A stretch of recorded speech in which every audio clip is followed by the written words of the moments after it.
დღეს თითქმის ერთი თვე გავიდა, უფრო ზუსტად კი 28 დღე მას შემდეგ, რაც აჭარის ავტონომიური რესპუბლიკის მთავრობის ყოფილმა თავმჯდომარემ თვითმკვლელობას სცადა. გამოძიებას ჯერ არაფერი უთქვამს. ერთი რაც ვიცით ის არის, რომ რიჟვაძის ეფექტმა ივანიშვილის სინდიკატი კიდევ უფრო გააშიშლა. ის რაც კრიტიკულმა მედიამ იცოდა და არაერთხელ გააშუქა, საშკარაოზე გამოვიდა. ახლა უკვე ოცნებაშიც გააცნობიერეს ივანიშვილის დაჯგუფებაში შიდაკლანური ომი მიმდინარეობს და არა იმიტომ, რომ როგორც ამას პროპაგანდა აჩეჩებს საზოგადოებას ვინმე მმართველობის მე-13 წელს კორუფციას ბრძოლა გამოუცხადა. არა, რა თქმა უნდა. ივანიშვილის ეჭვიანობის ახალი ციკლი აქვს. ეჭვიანობს გაუჩინარებულ დეიდაშვილზე, ღარიბაშვილზე, ლილუაშვილზე. თურმე ნუიტყვით და ბურჭულაძის მინისტრობის დროს ჯარისკაცების და თავდაცვის ბიუჯეტის ხულეფის ხარჯზე ვიღაცები მდიდრდებოდნენ. დიდი ალბათობით მალე შესაძლოა გავიგოთ, რომ ყოფილი ვიცე-პრემიერი დავითაშვილი და ინფრასტრუქტურის ყოფილი მინისტრი ქარსელაძეც რაღაც მსგავს საქმეებში იყვნენ გარეულები. მოკლედ, დიდი ფულის შავი ბუღალტერიის გამო ყულფი სულ უფრო ვიწროვდება. ახალ დეტალებს დროების სიუჟეტში გაიგებთ და ახლა სწორედ მისი ავტორი ნათია ტრაპაიძე შემომიერთდება რეჟიმის სისტემური ეროზიის შეუჩერებელ პროცესებზე, მასთან ერთად ვაპირებს საუბარს. ნათია.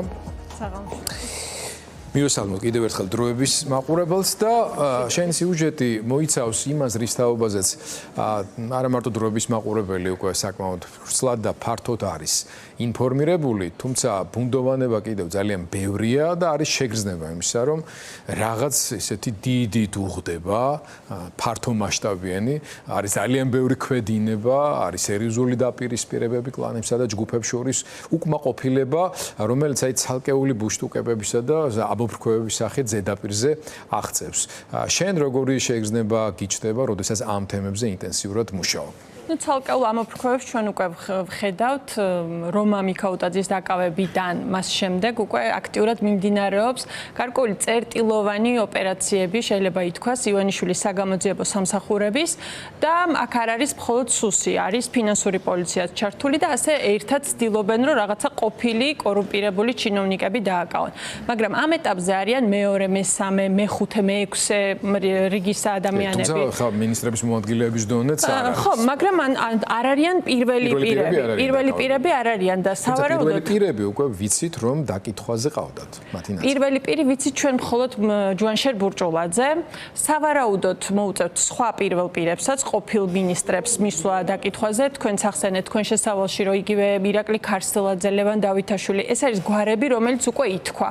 თუმცა ჩვენ თუ მივადევნებთ თვალს, როგორ იქცევა და რას აკეთებს ფინანსური პოლიცია, ნახავთ, რომ შამუგია, რომელიც იყო გარემოს დაცვის მინისტრი, სოფლის მეურნეობის და გარემოს დაცვის მინისტრი, შესაძლოა მასაც მოუწიოს გარკვეულ შეკითხვებზე პასუხების გაცემა.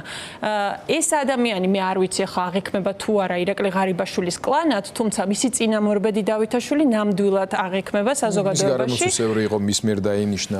ხო, ნუ ესე პირდაპირ მოკვეთა. რა სიტყვას ვიხმართ მნიშვნელობა არ აქვს ფაქტია, არ ვიცი, მაგრამ ასოცირდება მის გუნდად ასე. კი, მის გუნდად ასოცირდება. ერთადაც როგორც მინიმუმ მუშაობდა. კი, რა თქმა უნდა და მისი დანიშნულია ამ კონკრეტულ პოზიციაზეც და ახლა ყველაფერი კეთდება იმისთვის, რომ რაღაცნაირად შექმნან ფონი იმისთვის, რომ თუ ვერ დაიჭერენ და ამაზე როგორც ჩანს დიდი ბრძოლა მიდის, ახლა დაიჭერენ თუ არა ირაკლი ღარიბაშვილს, ყოველ შემთხვევაში საზოგადოებაში მისი დისკრედიტაცია მაინც მოახდინონ, რომ ის იყო კორუმპირებული, მას ყავდა კორუმპირებული გარემოცვა და მისმა გარემოცვამ მისი პრემიერობის თუ რაღაცა გავლენების დროს იშოვა საკმაოდ დიდი ფული.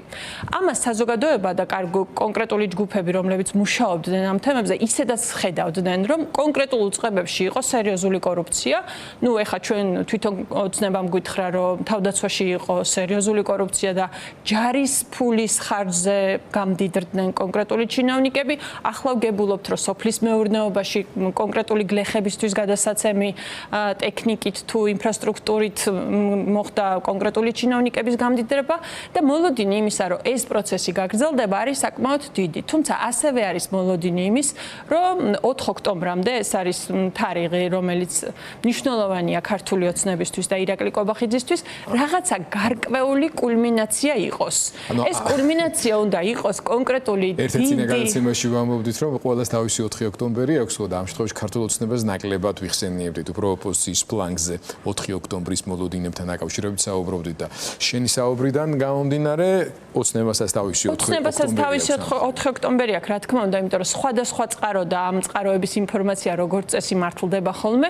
ირაკლი კობახიძესაც და მის გუნდს, რომელიც ახლა ყველაფერ ამას აკეთებს, გარკვეული თარიღები აქვთ, რომ რაღაცები უნდა გააკეთონ, იმიტომ რომ მათ ამომრჩევლს სჭირდება სანახაობა იმისთვის, რომ რაღაცნაირად საკუთარი ამბიციები თუ რაღაცა დაიკმაყოფილონ, თუნდაც ქართული ოცნების ახალმა ლიდერშიპმა, რომელიც ახლა ძალიან ცდილობს, რომ მარტო ყოფილ ჩინოვნიკებს მიაწერონ კორუმპირებულების იარლიყები.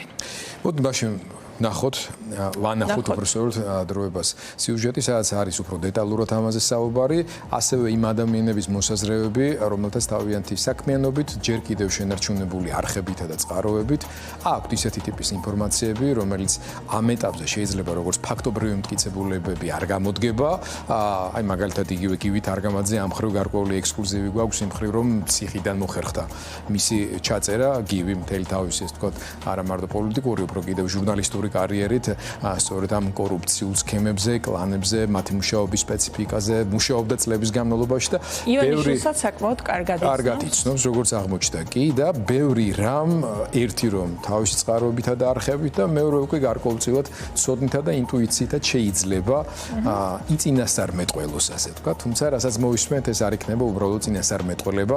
მოდით ერთად ნახოთ სიუჟეტი, რომელიც ნათია ტრაპაიძე მოამზადა დროების მაყურებლებისთვის.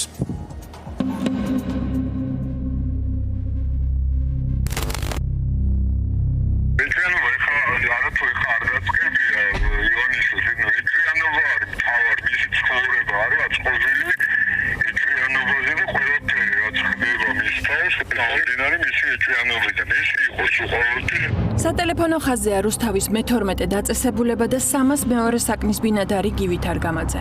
პუტინის რუსეთის მიერ ძებნილი ქართველი პოლიტიკოსი, რომელიც ივანიშვილის რეჟიმმა ციხეში აბსურდული ბრალდებით გამოკეტა. გივით არგამაძე რუსეთში გამოწრთობილი ოლიგარქის ფსიქოტიპსა და მართვის სტილს კარგად იცნობს. ის ივანიშვილს იმ დროიდან აკვირდება, ვიდრე ოლიგარქს პოლიტიკური ამბიციები გაუჩნდებოდა და მოსახლეობის დიდ ნაწილში კეთილი ქველმოქმედის იმიჯი ჰქონდა. გივით არგამაძე თვლის, რომ ყველაფერი რაც ახლა ბატონის კარზე ხდება, წინასწარ პროგნოზირებადი იყო. ის გადის კლასიკურ გზას ახლა ამ შემთხვევაში, როგორც მისი ტიპის და მისი ასე ვთქვათ, ფსიქოტიპის ოლიგარქები გადიან, ეს არის გაუთავებელი, გაუსრულებელი ეჭვიანობების ციკლები, რომლებიც აი ყველა ამ ვირაჟში შესვლის შემდეგ გამოსვლის შემდეგ ის სანდო ყველა ჯერზე უფრო ვიწროვდება და მნიშვნელოვანი არის, რომ ეს რესურსი არის ამოწურვადი და საბოლოო ჯამში ყოველთვის ეგრეც თავდება, რომ ეს პირთაწრი იჩურება საბოლოო ჯამში და ეს ამთავრებს ყველა ესეთი ტიპის ოლიგარქია. ქართული ოცნების მმართველობის 13 წელს თუ გადავხედავთ, ოლიგარქ ივანიშვილის სანდოწრე რამდენჯერმე შეიცვალა. მის მთავრობაში მათ შორის მნიშვნელოვან პოლიტიკურ თანამდებობებზე იყვნენ ადამიანები, რომელთა გვარები ახლა აღარავის ახსოვს და იყვნენ ისეთებიც, ვინც ახლა ოლიგარქისვე მითითებით საციხოდ არიან გამზადებულები. გივით არგამაძემ გითხრა, რომ ივანიშვილის ეჭვების მართვა მხოლოდ მის საყვარელ დეიდაშვილს, უჩა მამაცაშვილს შეეძლო. მისთვის მნიშვნელოვანი საყრდენი იყო სუსის ყოფილი შეფი გრიგოლი ლუაშვილიც. ახლა გვერდით არც ერთი აღარ ყავს. სავარაუდოდ ესაა ბატონის კარზე დიდი არეულობის მიზეზი. გამოიწვია იმან, რომ მან დაკარგა, ასე ვთქვათ, ამსაზღვრელი ტიპი ამ ეჭვების სორტირებისთვის, ეს იყო შამისი, როდესაც საყვარელი დეიდაშვილი, ეს იყო ყური მისი, ანუ ფილტრი, რომელიც ამ შიდა წერეზე მოდივად აწვდიდა ამ ჭორებზე და უხარისხებდა, ასე ვთქვათ და ესეთი ვთქვათ სუმბური არ ქონდა, რაღაც უჯრე უნდა დავაგებული ეს ეჭვები რაღაცა წესებით. ეხლა ეს აირია მას მერე რაც თვითონ უჩაზე ვიღაცამ რაღაცა უთხრა და უჩა მოწოდა მისი არეალიდან და მეორე ალბათ ესეთი საყრდენი იყო ლილუაშვილი. მაინც ლილუაშვილზე ქონდა მიღმული პრაქტიკულად ყველაფერი. ლილუაშვილმა ააწყო თვითონ ეს სისტემა, ამიტომ სხვა 15-ზე გარასაზრდ ცილა ოხანაშვილი არის ისრველი მართავს ესე, იმიტომ მასზე იყო ეს ტელეკონცენტრები, ნარკოტიკების გაყიდვა, ბიტკოინები და ასე დიდი ფული, რასაც ერქვა და ამიტომ ლილუაშვილის გარიყვის შემდეგ კიდევ უფრო გართულ და ხელიდან გაექცა ეს საკდავები. მოკლედ რო ვთქვა და ეხლა ცოტა პანიკური მოძრაობები აქვს. ლილუაშვილი ნარკოტიკები, კოლცენტრები და დიდი ფულის ამბავი დაიმახსოვრეთ. ამ თემას ცოტა ქვემოთ კიდევ დაუბრუნდები. ახლა ისევ ივანიშვილი. გივით არგამაძემ გითხრა, რომ ოლიგარქისთვის საბედისწერო შესაძლოა მისი ბოლო გადაწყვეტილებები გახდეს. აი ის კობახიძეს რომ დააჯერა, ჩემ შემდეგ პირველი კაცი ხარ და რაც გინდა ისაკეთეო. დაპატიმრებული პოლიტიკოსის ინფორმაციით წლების წინ შევარდნაძეც ძალაუფლების ერთი ჯგუფისთვის გადაცემამ დაღუპა. ეს ხო საბჭოთა დიდი რუსია არ არის ვერ ერკვევა ამ რუსეთში ის საბჭოთა კავშირიდან შემორჩენილი მეხსიერებით ცხოვრობს და რაღაც ანარეკლებით ხო ეს გაზუთი უყვარს კაპეიკის ხმარება უყვარს იმაში მეტყველებაში რაც აქვს წერ მეტყველებაში და ამას ანალოგიური აზროვნება შეუძლია ხო რომ ესე რომ თქვა ციფრული არ შეუძლია თვითონ გაზუთი რაღაც დასაძრისით და ამიტომ ეს დაბალანსების სისტემა ქონდა კოპირებული პირდაპირ შევარდნაძიდან და იმდენად პირდაპირ ზუსტად ქონდა კოპირებული რომ შეცდომად საბედისწერო ზუსტად იგივე დაუშვა იმიტომ შევარდნაძის კლასიკური ბალანსის სისტემაში ერთადერთხელ მოხდა როდესაც ერთმა ჯგუფმა დაიკავა ყველა საკვანძო თანამდებობა ეს იყო სტაჟები და მეოხერად იმისა რომ ადამიანები იყვნენ ახალგაზრდები ყველანი აი ზუსტად მაშინ ჩაფლავდა საბოლოოდ შევარდნაძე და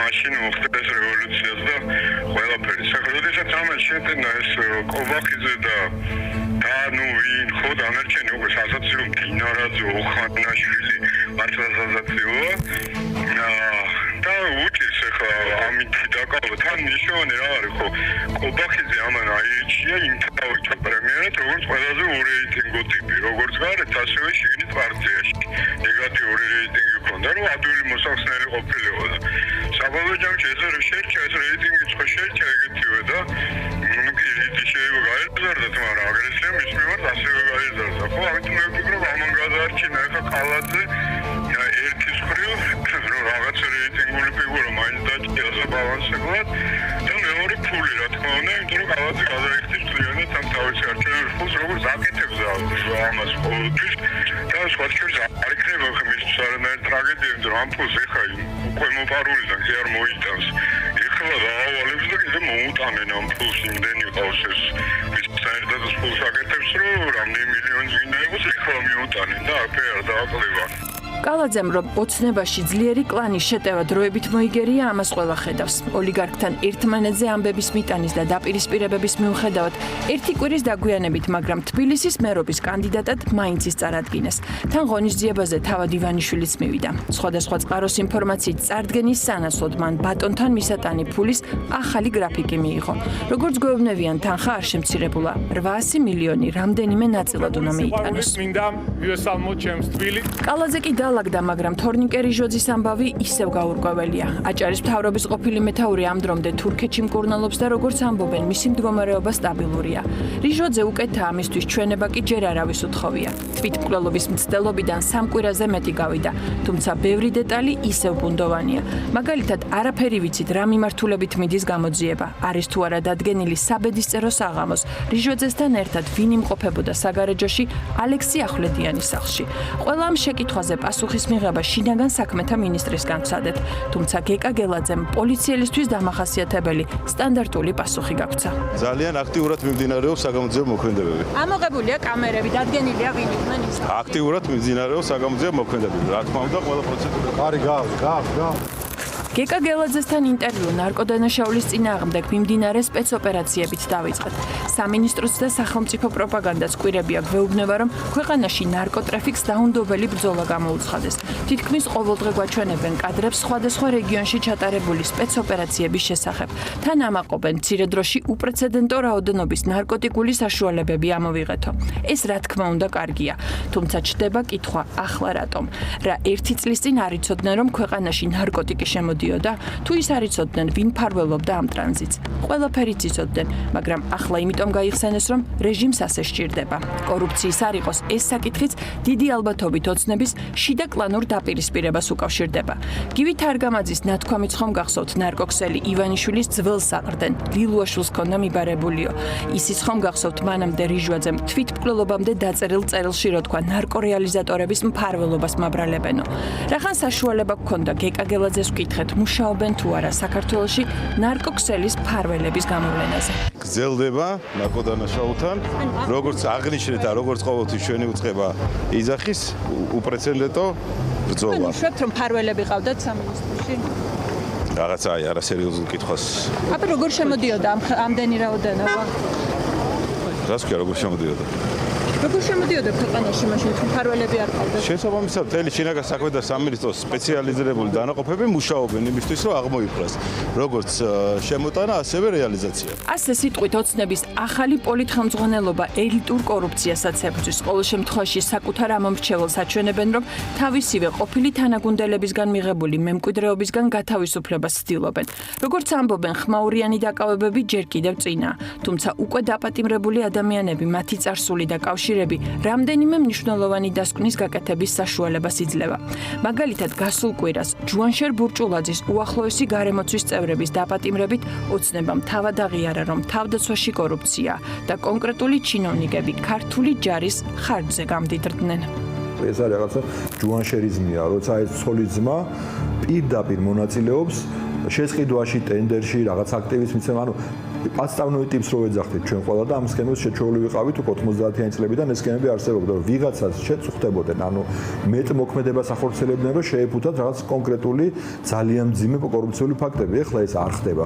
აი პირდაპირ ცოლი ძმა, მამა და აი ტოტალური ხასიათი მიიღო, ამა ეს ეპიზოდი თავდაცვის სამინისტროსი ამის პირდაპირ დადასტურებაა. ბიძინას რაღაც თავისი მიზნები კი ამოზრავებს ალბათ, როგორც არის, მაგრამ ჩვენ საზოგადოება ვხედავთ, რომ პირდაპირ ცოლი ძმაზე გადაცემა ხდება და ჩემი აზრით ჯუანშერის გარეშე ეს სქემა რა თქმა უნდა ვერ მოხდებოდა, იმიტომ რომ ერთ-ერთი რამე ამ კონკრეტულ кейსში რაც აკავშირებს ერთმანეთთან მინისტრის მოადგილეებს და ჯუანშერის ცოლის ძმას, ეს თვითონ ჯუანშერია. გვეუბნებიან, რომ ერთი კონკრეტული ოპერაცია საბიუჯეტო და ლამის 3 მილიონიანი და მილიონი წაიღეს სახში. ეს ხო იმას ნიშნავს, რომ სხვა ყველა ოპერაცია გადასახებია მანამდელი და შემდგომი.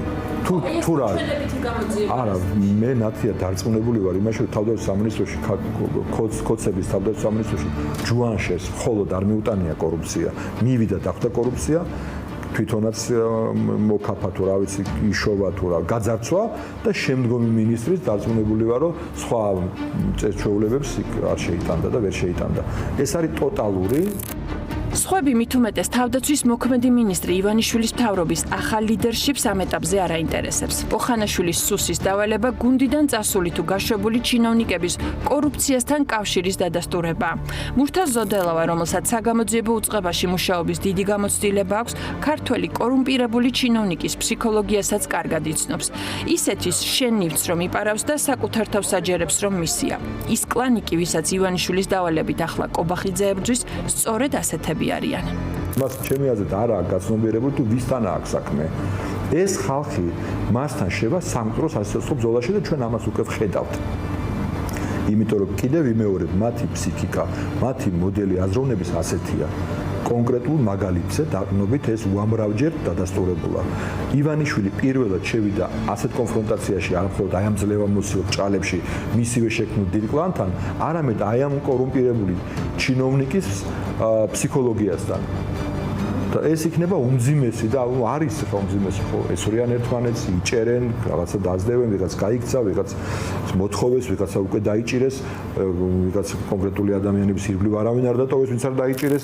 ამ ბრძოლაში უკვე გამოიკვეთა მთავარი სამიზნეც. ირაკლი ღარიბაშვილი, ივანიშვილის მთავრობის ორგზის პრემიერი, შინაგან საქმეთა და თავდაცვის მინისტრი.